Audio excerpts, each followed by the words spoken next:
Mwanaume huyo alishtuka sana alipogundua kwamba Rolls Royce iliyokaribia kumgonga binti yake ilikuwa ile ile hasa ambayo mke wake alikuwa ameendesha kwenda kazini asubuhi hiyo. Lakini mtu aliyeshuka kwenye gari hilo alikuwa mgeni kabisa.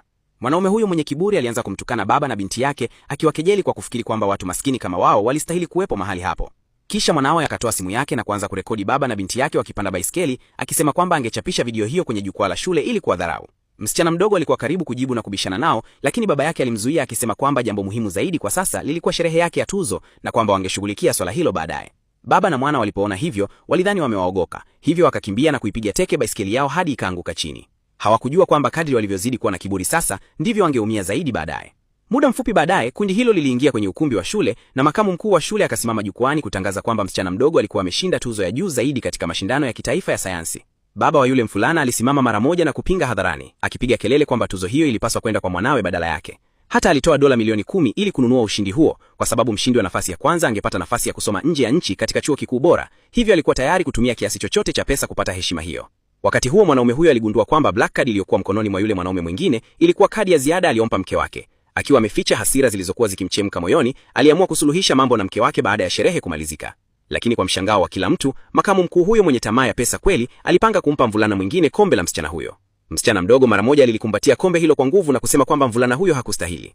Lakini mvulana huyo papo hapo akatoa picha alizokuwa amepiga mapema na kuanza kudharau hadharani umaskini wa familia ya msichana huyo. Wazazi wengine waliokuwepo ukumbini waliotaka kujipendekeza kwao pia waliungana katika kumdhalilisha msichana huyo, dai kwamba huenda alikuwa mwanafunzi maskini ambaye shule ilimleta tu ili kuongeza kiwango cha ufaulu.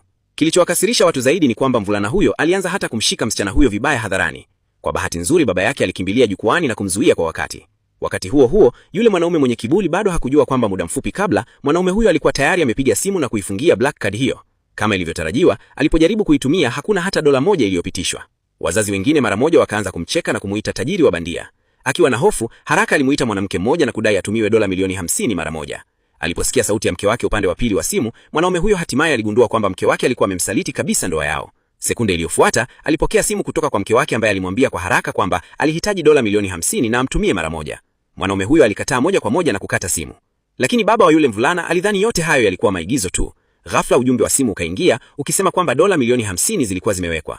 Karibu wakati huo huo, mwanaume huyo pia alipokea taarifa ya uhamishaji wa fedha wa kampuni kwenye simu yake mwenyewe. Ndipo alipogundua kwamba mke wake alikuwa ametumia vibaya kwa siri fedha za kampuni, na wakati huo akapoteza matumaini yote kwake. Baada ya makamu mkuu wa shule kupokea dola milioni 20 kutoka kwa yule tapeli, mara moja aliwaita walinzi ili mtoe nje baba na binti yake kwenye ukumbi. Lakini bila kutarajia, baba wa yule mvulana akainua mkono wake na kutangaza kwamba angechangia dola bilioni 40 badala yake. Maneno hayo yalipotoka, kila mtu akacheka kwa nguvu akisema kwamba haiwezekani mwanaume anayepanda baiskeli kuchangia dola milioni 40 isipokuwa kama ndiye tajiri mkubwa wa